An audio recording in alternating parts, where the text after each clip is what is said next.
Welcome to Profit Pursuit, the go-to channel for investment insights and financial wisdom. Join me as we dive into the world of finance, exploring investment opportunities and equipping you with the knowledge and strategies to maximize your wealth. Don't forget to hit that subscribe button and turn on the notification bell so you never miss an update on your path to financial success. But there's been an American nightmare that has accompanied that, and that's where people that equally have tried to get educated and worked hard and had good habits have found themselves living a life that's been on the edge throughout their entire lives, and the same for their children. But there's been an American nightmare that has accompanied that, and that's where people that equally have tried to get educated and worked hard and had good habits have found themselves living a life that's been on the edge throughout their entire lives, and the same for their children. Consider this. Did you realize that a staggering 58% of Americans are caught in the vicious cycle of living paycheck to paycheck? This means that when you step into a grocery store, a striking 60% of its customers are grappling with financial strain, struggling to meet their basic needs and afford groceries. Prepare to be surprised. Being financially broke has no direct correlation with the size of your income. There have been remarkable instances of individuals who, despite holding minimum wage jobs and supporting families, have managed to cultivate six-figure accounts. However, there exists another aspect to consider: individuals earning six-figure salaries who, by their own volition, find themselves living paycheck to paycheck. Interestingly, Warren Buffett himself has amassed immense wealth starting from humble beginnings. It underscores the universal truth that money is a fundamental necessity for survival, serving as the driving force behind our diligent efforts. Delving into comprehensive research on Warren Buffett's journey to riches, a surprising revelation emerged. 5 pivotal factors persistently keep individuals trapped in the cycle of poverty. Today, I stand ready to share these transformative insights, commencing with a fundamental principle: achieving a zero balance. Let's envision a scenario where a mere $50 rests in your bank account. Ordinarily, one might assume that having $50 in the bank equates to $50 available for spending, harmless in its essence, right? Advice to you is, if you can't pay for it, don't buy it, and get yourself in a position where you can pay for anything, and then we'll be glad to see it more shines at the Nebraska Furniture Mart. And we'll be glad to see it more shines or the rest of furniture. According to Warren Buffett's wisdom, it is crucial to refrain from purchasing beyond our means. Merely having $50 in our possession does not imply the ability to spend that entire amount. On this March 11th, in a couple of weeks, it'll be 77 years since I bought my first stock. And I paid $114.75 for 3 shares of City Service Preferred. This exemplifies the essence of zero balance thinking. Being a net buyer of food, I expect to buy food the rest of my life, and I hope that food goes down in price tomorrow. When stocks are down, we're going to be buying on balance, and who wouldn't rather buy at a lower price at a higher price? A detrimental mindset that hinders the accumulation of wealth. It highlights the fact that one's income alone does not determine their financial status. An illustrative example is Warren Buffett himself, the 5th wealthiest person globally, who leads a lifestyle with an annual expenditure of around $100,000. Conversely, if you earn $40,000 per year and spend the entirety of that amount, you remain in a state of financial hardship.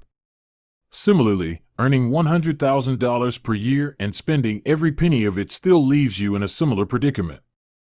The key lies in allocating a portion of your income towards savings to be prepared for unforeseen circumstances and directing another portion towards investments, enabling your money to grow steadily over time. Consider the remarkable timeline since Warren Buffett made his initial foray into the world of stock investments. It serves as a testament to the transformative power of strategic financial decisions. March 11th, in a couple weeks, it'll be 77 years since I bought my first stock. And I paid $114.75 for 3 shares of City Service Preferred. Now, let me provide you with an example to further illustrate the concept of zero balance thinking. I used to have a close coworker who had a strong affinity for fashion and frequently adorned themselves in stylish attire. During a year when our company was flourishing, we received a substantial stimulus check amounting to around $250. When I discussed this windfall with my coworker, they expressed their intention to utilize the entire check to purchase a new pair of pants. Yes, you heard that correctly. They chose to exhaust their entire stimulus check on a single clothing item, disregarding the opportunity to utilize it for wealth-building purposes. However, you might be wondering how to avoid falling into this mindset. There is one straightforward rule to abide by, the rule of 5. If you cannot afford to purchase 5 of the desired items with cash, then you cannot afford it at all. In essence, if you have $50, you should only consider purchasing something that costs $10. However, there is one often overlooked facet of expenditure that deserves our attention. Just like being a net buyer of food, I expect to buy food the rest of my life. I hope that food goes down in price tomorrow. When stocks are down, we're going to be buying on balance.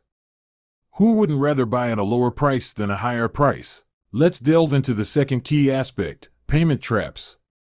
Warren Buffett has made it quite evident that if you're not cautious, low prices can become a snare. Many individuals who appear affluent may not truly be rich, they simply give off the impression of wealth. Their possession of expensive items may leave you pondering how they can afford such luxuries while you struggle to do the same. Regarding those who seem rich, Warren Buffett has something to say. It's only when the tide goes out that you discover who's been swimming naked. In other words, upon closer examination, the true financial status of individuals becomes apparent. The truth is that these individuals cannot actually afford their lavish belongings, although they may believe otherwise. For instance, consider someone you know who recently purchased a Mercedes. It's a stunning car, and they only have monthly payments of $350. However, just because they can manage $350 in monthly payments doesn't mean they can afford to buy it outright with cash. Essentially, they cannot afford it.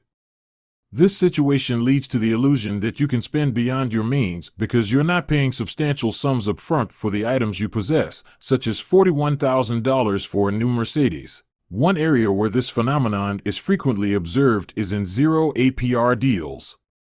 Nowadays, you can practically purchase anything with a zero APR rate and make monthly installments.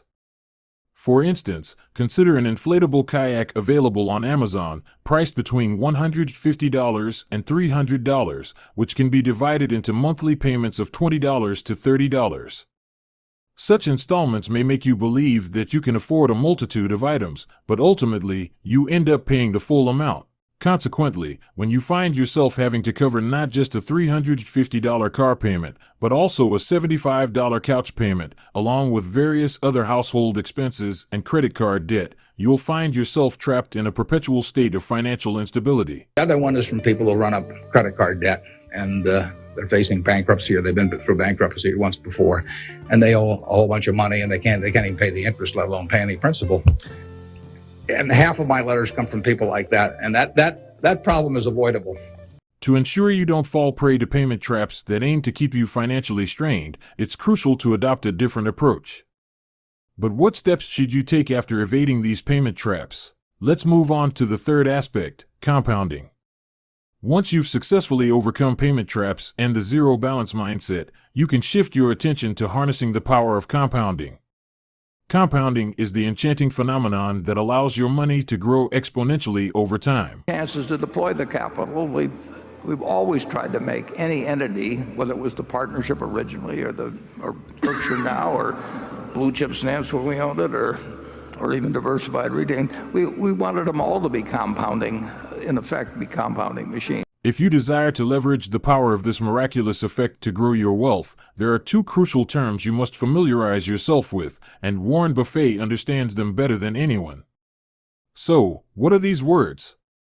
Assets are possessions that generate income for you, while liabilities are things you purchase that drain your finances. Assets can include dividend-paying stocks or real estate, while liabilities encompass items like cars, clothing, or new cell phones. What often happens is that individuals who are financially struggling tend to spend their money on items that create an illusion of wealth. However, since these items are liabilities, they don't contribute to true wealth accumulation. By reversing this mindset and prioritizing the acquisition of assets, genuine wealth can be achieved. In fact, you can become so affluent that you can easily afford liabilities using cash, thanks to the substantial income generated by your assets. To better grasp this concept, let me share an anecdote. I knew someone who was in a strong financial position and was contemplating their next move. They considered purchasing a new car that would enhance their image and fulfill a long-standing desire. However, they were also deeply interested in personal finance and exploring strategies for wealth growth. In their readings, they repeatedly encountered the idea that wealthy individuals owned real estate, even prominent figures like Warren Buffett and Charlie Munger. We've both had a fair amount of experience in real estate, and Charlie made his early money in real estate. Therefore, my acquaintance made the decision to purchase a small apartment complex instead. After dedicating a month to preparing the property for renting, they secured a tenant and commenced earning a profit of $300 each month. This serves as a prime illustration of how an asset generates income, while a liability, despite its appeal, fails to provide any returns. The best part is that you don't need a substantial amount of cash to initiate the process of building compounding effects. While real estate may be costly, you can acquire assets such as stocks that yield dividends with as little as $5 per day, $5 per week, or even $5 per month. You can start at a level that suits your comfort. It's important to note that assets differ from keeping your money in a savings account. A savings account offers minimal growth to your hard-earned income. This income is a result of your diligent efforts, and it's not sustainable or desirable to work endlessly. You deserve the freedom to pursue your desires. To achieve that, your money must work for you and multiply, which is precisely what assets do. The more money you allocate to assets, the faster they will grow, propelling you toward wealth. A simple rule to effectively employ compounding is the 5-to-1 rule. This implies that for every $5 you spend on liabilities, $1 should be invested in assets. For example, if you spend $15 at Walmart, allocate $3 towards investing in Walmart. If you spend $80 at Costco, invest $16 in Costco. Number 4, flashy lifestyle. The unfortunate truth is that social media often exaggerates things. It showcases numerous individuals who appear affluent but are not truly wealthy. In fact, there have been numerous accounts of people accumulating thousands of dollars in debt solely to portray a glamorous image on Instagram. Avoid falling into the trap of a flashy lifestyle. It's a straightforward solution. Take Warren Buffett as an example. You won't find any designer labels on his suits. He leads a frugal lifestyle, opting for inexpensive meals and residing in the very first house he purchased. Yet, look at his immense wealth. You can follow his path, focusing on what truly matters in life while simultaneously building wealth. To accelerate your wealth growth, there's one more crucial step. This is when you start exploring methods to increase your income, transforming from a saver and investor into a producer akin to the businesses you patronize. By doing so, you can generate additional cash flow, now understanding the dynamics of the game. Perhaps you'll dedicate extra hours at your current job, aiming for a promotion. Alternatively, you may embark on a side hustle like freelancing or a micro-business. Either way, your objective is to augment your income, enabling you to acquire more assets and expedite your wealth accumulation. Ultimately, this allows you to pursue the things that hold true importance to you. Preparation is what truly matters. Mere predictions of rain hold no value. It's the construction of arks that counts. Warren Buffett understood this well.